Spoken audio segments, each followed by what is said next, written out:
They say you can hear freedom before you see it.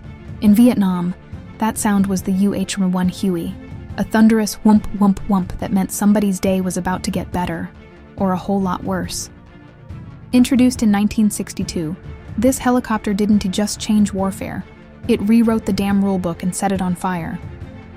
Powered by a turbine engine that screamed like a banshee, the Huey lifted faster, hit harder, and carried more than any helicopter before it.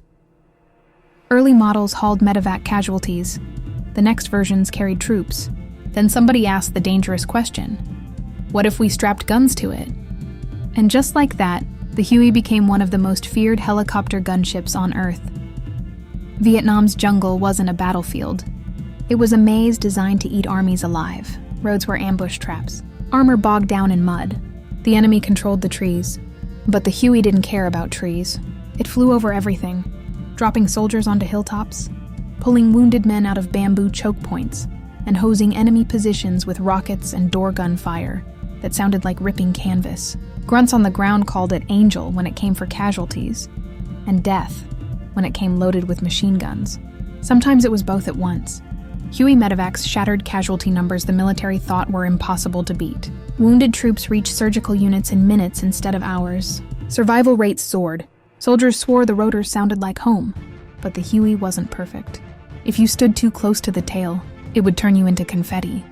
It drank fuel like a rock star drinks whiskey. And in a hot landing zone, pilots dodged tracers, RPGs, and trees the size of telephone poles. Some never came back.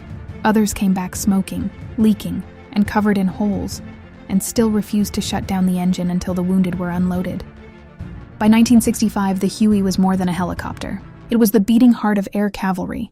It carried infantry, scouts, snipers, supplies, hope, fear, and sometimes justice. Whole firefights pivoted on whether you heard those rotors in the distance. Terror for the enemy, morale for the friendlies. Even after Vietnam, the Huey kept flying.